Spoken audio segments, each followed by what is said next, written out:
un dénommé Zhang, mort brutalement, suivit l'envoyé infernal et fut reçu par le souverain du monde des ténèbres, lequel, après vérification des registres, s'emporta contre le préposé. Il avait saisi le mauvais quidam. Sous une avalanche de reproches, l'ordre fut donné de le ramener là où il l'avait pris. Le susdit, confié à son escorte, le pria d'avoir la bonté de lui faire visiter les lieux avant de les quitter.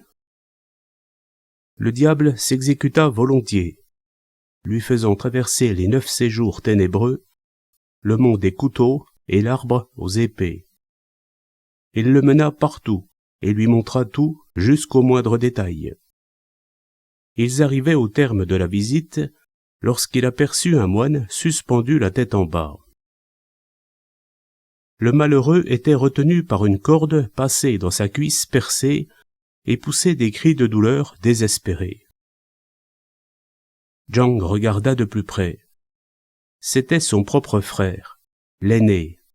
« Quel crime a-t-il commis » demanda Zhang aussi surpris qu'apitoyé. « C'est qu'il a abusé de sa qualité de moine pour collecter de l'argent qu'il a entièrement dilapidé en jeux et débauches.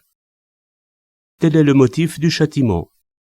Pour en être délivré, il lui faudrait le repentir. » Lorsqu'il revint à lui, Zhang se demanda si son frère n'était pas mort. Ce dernier habitait à l'époque le monastère du Bonheur Florissant. Aussi est-ce là-bas qu'il se rendit d'abord pour prendre de ses nouvelles. À peine avait-il passé le seuil qu'il entendit les hurlements d'une intense souffrance. Entré dans la cellule, il constata qu'un abcès ouvert et purulent avait poussé entre les cuisses de son frère. Ses pieds étaient accrochés au mur, le mettant dans la même position que dans l'autre monde. Alarmé, Zhang lui en demanda la raison. « Ainsi suspendu, » expliqua son frère, « je suis un peu soulagé, sinon la douleur me perce le cœur. » Cette réponse détermina Zhang à raconter ce qu'il avait vu aux enfers.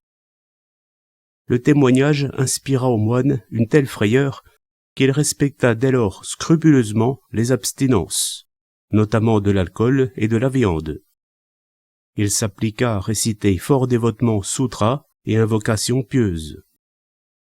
15 jours plus tard, il était guéri et observa dès lors tous les commandements.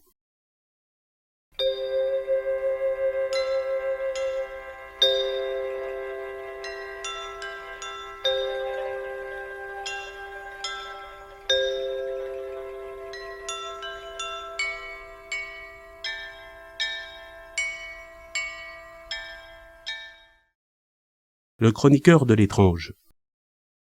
Les enfers sont trop ténébreux pour que les méchants y voient clair par eux-mêmes. Mais s'ils ne connaissent pas de malheur en notre monde de lumière, c'est que le châtiment les frappera dans l'autre. Puissiez-vous ne pas avoir à le redouter.